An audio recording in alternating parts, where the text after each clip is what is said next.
1756 बंगाल के नवाब सिराज उद दौला ने कलकत्ता पर कब्जा कर लिया था।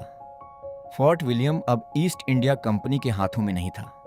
कुछ ही दिनों पहले तक जो कंपनी खुद को भारत की सबसे शक्तिशाली विदेशी व्यापारिक संस्था समझ रही थी, वह अब बंगाल में अपनी सबसे बड़ी हार का सामना कर चुकी थी। कई अंग्रेज अधिकारी जान बचाकर जहाज़ों से भाग चुके थे। जो पीछे रह गए वे बंदी बना लिए गए।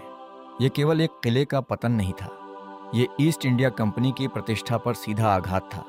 यह संदेश पूरे भारत में फैल चुका था कि बंगाल का नवाब ईस्ट इंडिया कंपनी के सामने झुकने वाला नहीं है। लेकिन कलकत्ता की जीत के बाद सिराज उद दौला शायद ये नहीं जानते थे कि उन्होंने एक ऐसी ताकत को चुनौती दी है जो हार स्वीकार करना नहीं जानती थी। हजारों किलोमीटर दूर लंदन में बैठे ईस्ट इंडिया कंपनी के निदेशकों के लिए यह केवल बंगाल का मामला नहीं था। अगर बंगाल हाथ से निकल जाता तो भारत में उनका सबसे लाभदायक व्यापार भी समाप्त हो सकता था। कंपनी ने तुरंत निर्णय लिया, कलकत्ता हर हाल में वापस लिया जाएगा, और इस बार सिर्फ व्यापारियों के भरोसे नहीं, बल्कि एक प्रशिक्षित सेना के साथ। कुछ ही समय बाद मद्रास से एक सैन्य अभियान बंगाल के लिए रवाना हुआ। इस अभियान का नेतृत्व कर रहा था रॉबर्ट क्लाइव, एक ऐसा अधिकारी जिसने कम उम्र में ही युद्ध भूमि पर अपनी पहचान बना ली थी। लेकिन उसकी सबसे बड़ी ताकत तलवार नहीं थी, उसकी सबसे बड़ी ताकत थी राजनीति को हथियार की तरह इस्तेमाल करना। 1757 की शुरुआत में क्लाइव बंगाल पहुंच चुका था। कंपनी ने अपनी नौसेना की मदद से कलकत्ता पर दोबारा हमला किया। इस बार नवाब की सेना उन्हें रोक नहीं सकी। कुछ ही समय में फोर्ट विलियम फिर से ईस्ट इंडिया कंपनी के कब्जे में था। ऊपर से सब कुछ सामान्य दिखाई दे रहा था। दोनों पक्षों के बीच एक अस्थायी समझौता भी हो गया, लेकिन यह शांति केवल दिखावा थी। दोनों जानते थे कि अब टकराव टलने वाला नहीं है। एक ओर सिराज उद दौला थे, जो बंगाल में अपनी सत्ता बनाए रखना चाहते थे। दूसरी ओर ईस्ट इंडिया कंपनी थी, जो अब केवल व्यापार की सुरक्षा नहीं, बल्कि बंगाल की राजनीति को अपने पक्ष में मोड़ना चाहती थी। युद्ध तय हो चुका था, बस युद्ध भूमि चुनना बाकी था, और वह युद्ध भूमि बनने वाली थी प्लासी। प्लासी का युद्ध अभी शुरू भी नहीं हुआ था, लेकिन रॉबर्ट क्लाइव समझ चुका था कि यह लड़ाई केवल तोपों और तलवारों से नहीं जीती जा सकती। उसने बंगाल की सेना का अध्ययन किया। सैनिकों की संख्या, घुड़सवार, तोपखाना, हर मामले में नवाब की सेना ईस्ट इंडिया कंपनी से कहीं अधिक शक्तिशाली थी। अगर आमने सामने का युद्ध होता तो कंपनी की हार लगभग तय थी। यहीं क्लाइव ने अपना सबसे खतरनाक दांव खेला। उसने युद्ध जीतने की नहीं, नवाब को अकेला करने की योजना बनाई। बंगाल के दरबार में पहले से ही असंतोष था। कुछ दरबारी सिराज उद दौला के कठोर स्वभाव से नाराज थे। कुछ बड़े व्यापारी अपने हितों को लेकर चिंतित थे, और कुछ ऐसे भी थे जो सत्ता बदलने का सपना देख रहे थे। रॉबर्ट क्लाइव ने इन्हीं कमजोरियों को अपना हथियार बना लिया। गुप्त संदेश भेजे गए, विश्वसनीय दूतों के माध्यम से एक एक करके दरबार के प्रभावशाली लोगों से संपर्क किया गया। इन सब के बीच एक नाम सबसे महत्वपूर्ण था, मीर जाफर, बंगाल की सेना का सेनापति। अनुभवी, सम्मानित, लेकिन भीतर ही भीतर नवाब बनने की महत्वाकांक्षा से भरा हुआ, क्लाइव ने मीर जाफर के सामने एक प्रस्ताव रखा। अगर आने वाले युद्ध में वह सिराज उद दौला का साथ छोड़ देता है तो युद्ध के बाद उसे बंगाल का नवाब बना दिया जाएगा। बदले में ईस्ट इंडिया कंपनी को मिलेगा बंगाल की राजनीति पर प्रभाव, व्यापारिक सुविधाएं और अपार धन। धीरे धीरे यह समझौता केवल 2 लोगों तक सीमित नहीं रहा। दरबार के कई प्रभावशाली लोग चुपचाप इस योजना का हिस्सा बन गए।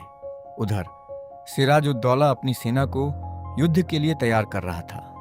उन्हें पूरा विश्वास था कि उसकी विशाल सेना कुछ हजार अंग्रेज सैनिकों को आसानी से पराजित कर देगी, लेकिन उसे यह नहीं पता था कि सबसे बड़ा खतरा दुश्मन की सेना में नहीं, उसके अपने शिविर के भीतर छिपा बैठा था। 23 जून 1757 प्लासी का मैदान तैयार था। 2 सेनाएं आमने सामने खड़ी थीं, लेकिन युद्ध शुरू होने से पहले ही उसका परिणाम धीरे धीरे लिखा जा चुका था।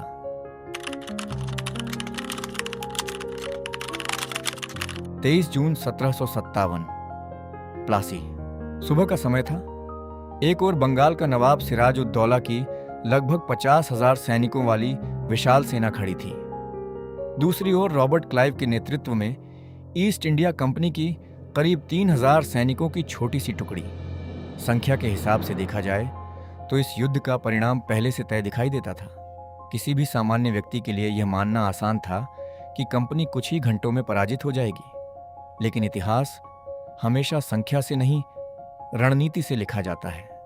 युद्ध शुरू हुआ। नवाब की सेना ने अपने भारी तोपखाने से हमला शुरू किया। कंपनी के सैनिक लगातार गोलाबारी झेलते रहे।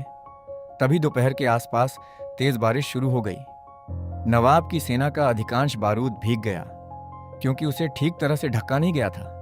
लेकिन कंपनी ने अपने बारूद को तिरपाल से सुरक्षित रखा था। बारिश रुकते ही अंग्रेजी तोपें फिर गरजने लगीं, जबकि नवाब की अधिकांश तोपें लगभग बेअसर हो चुकी थीं। यह युद्ध का पहला बड़ा मोड़ था, लेकिन असली झटका अभी बाकी था। सिराज उद दौला बार बार अपने सेनापतियों को आगे बढ़ने का आदेश दे रहा था। उसे उम्मीद थी कि उसकी विशाल सेना एक ही धक्के में कंपनी को कुचल देगी। लेकिन मीर जाफर और उसके साथ जुड़े कई प्रमुख सेनानायक अपनी टुकड़ियों के साथ लगभग निष्क्रिय खड़े रहे। उन्होंने निर्णायक हमला ही नहीं किया। युद्ध भूमि पर खड़ी नवाब की अपनी ही सेना का एक बड़ा हिस्सा केवल तमाशा देखता रहा। उस क्षण सिराज उद दौला शायद समझ चुका था कि वह लड़ाई केवल मैदान में नहीं हार रहा, विश्वास भी हार चुका है। रॉबर्ट क्लाइव ने इसी अवसर का लाभ उठाया। कंपनी की सेना ने संगठित हमला किया। नवाब की पंक्तियां टूटने लगीं। भ्रम फैल गया। आदेशों का पालन रुक गया।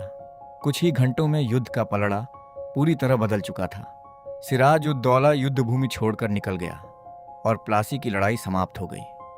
लेकिन सच यह है कि प्लासी का युद्ध कुछ घंटों में नहीं जीता गया था। उसकी जीत उन गुप्त बैठकों में तय हो चुकी थी जहां वफादारियां खरीदी गई थीं, जहां महत्वाकांक्षा ने कर्तव्य को हरा दिया था और जहां एक व्यापारी कंपनी ने पहली बार भारत की राजनीति को अपनी सबसे बड़ी ताकत बना लिया था।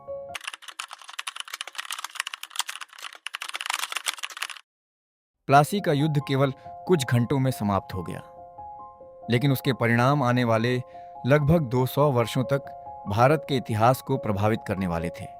युद्ध के बाद सिराज उद दौला मुर्शिदाबाद की ओर भागे, इस उम्मीद में कि शायद वह दोबारा सेना संगठित कर सकें। लेकिन अब बहुत देर हो चुकी थी। जिन लोगों पर उन्होंने सबसे अधिक भरोसा किया था, वही अब उनके खिलाफ खड़े हो चुके थे। कुछ ही दिनों बाद सिराज उद दौला को पकड़ लिया गया। इसके बाद उनकी हत्या कर दी गई। बंगाल का वह युवा नवाब जिसने ईस्ट इंडिया कंपनी को चुनौती देने का साहस किया था, इतिहास का हिस्सा बन गया। उधर जैसा वादा किया गया था, मीर जाफर को बंगाल का नया नवाब घोषित कर दिया गया। लेकिन सच ये था कि गद्दी पर बैठा नवाब बदल गया था, सत्ता नहीं। फैसले अब भी वही होते थे जिनसे ईस्ट इंडिया कंपनी का हित पूरा होता था। बंगाल का नवाब अब नाम का शासक था। असली प्रभाव धीरे धीरे कंपनी के हाथों में जाने लगा था। प्लासी की जीत के बाद ईस्ट इंडिया कंपनी को अपार धन मिला। बंगाल के खजाने से लाखों रुपए, सोना, चांदी और बहुमूल्य वस्तुएं कंपनी के हाथ लगीं। इस धन ने केवल कंपनी को समृद्ध नहीं बनाया, बल्कि भारत में उसके आगे के सैन्य और राजनीतिक विस्तार की नींव भी रख दी। अब उसके पास पैसा था, सेना थी और सबसे महत्वपूर्ण, भारतीय राजनीति में दखल देने का आत्मविश्वास भी था। यही वह क्षण था जब ईस्ट इंडिया कंपनी ने व्यापार और शासन के बीच की आखिरी रेखा भी पार कर दी। अब उसका लक्ष्य केवल माल खरीदना और बेचना नहीं था। अब वह यह तय करने लगी थी कि किसे सत्ता मिलेगी, कौन गद्दी पर बैठेगा और किसे हटाया जाएगा। 23 जून 1757 प्लासी का युद्ध समाप्त जरूर हुआ था, लेकिन उसी दिन भारत में एक नए युग की शुरुआत भी हुई थी। एक व्यापारी कंपनी अब भारतीय राजनीति की निर्णायक शक्ति बन चुकी थी। आगे आने वाले वर्षों में यही शक्ति पूरे उपमहाद्वीप का भविष्य बदलने वाली थी। प्लासी की जीत ने ईस्ट इंडिया कंपनी को बंगाल का दरवाजा खोल दिया था, लेकिन अभी पूरे भारत पर उसका अधिकार नहीं था। असली बदलाव कुछ वर्षों बाद आया, जब कंपनी को केवल सत्ता पर प्रभाव ही नहीं, बल्कि भारत के सबसे समृद्ध प्रदेश से कर वसूलने का अधिकार भी मिल गया। यहीं से एक व्यापारी कंपनी वास्तव में शासक बन गई और यहीं से शुरू हुआ ब्रिटिश भारत का वो अध्याय जिसने आने वाली पीढ़ियों की तकदीर बदल दी। ईस्ट इंडिया कंपनी भारत आई थी व्यापार करने। उसने मुगल बादशाहों से व्यापार की अनुमति मांगी, भारतीय बंदरगाहों पर अपने गोदाम बनाए, फिर अपने व्यापार की रक्षा के नाम पर सैनिक रखे, सैनिकों की रक्षा के लिए किले बनाए, किलों की सुरक्षा के लिए राजनीति में दखल दिया और राजनीति की रक्षा के नाम पर युद्ध लड़ना शुरू कर दिया। सिर्फ 150 वर्षों के भीतर एक व्यापारिक कंपनी भारत की सबसे प्रभावशाली राजनीतिक शक्ति बन चुकी थी। प्लासी सिर्फ एक युद्ध नहीं था, यह वह मोड़ था जहां से भारत का इतिहास बदलना शुरू हुआ। इस युद्ध ने साबित कर दिया कि किसी देश पर हमेशा बड़ी सेना से नहीं, बल्कि सही समय पर सही राजनीति, कूटनीति और विश्वासघात के जरिए भी कब्जा किया जा सकता है। लेकिन ईस्ट इंडिया कंपनी की कहानी यहीं खत्म नहीं होती। प्लासी के बाद बक्सर होगा, दीवानी अधिकार मिलेंगे, भारत की दौलत धीरे धीरे इंग्लैंड की ओर बहने लगेगी और एक व्यापारी कंपनी दुनिया के सबसे बड़े साम्राज्यों में से एक की नींव रख देगी। यह सिर्फ ईस्ट इंडिया कंपनी की कहानी नहीं थी, यह उस दौर की कहानी थी जब व्यापार धीरे धीरे सत्ता में बदल गया और सत्ता साम्राज्य में। अगर आपको हमारी व्यापार से साम्राज्य तक श्रृंखला पसंद आई हो तो इसे अपने दोस्तों के साथ जरूर साझा करें, क्योंकि इतिहास सिर्फ अतीत को जानने के लिए नहीं, वर्तमान को समझने के लिए भी पढ़ा जाता है। हम फिर मिलते हैं एक नई ऐतिहासिक यात्रा के साथ। जय हिंद।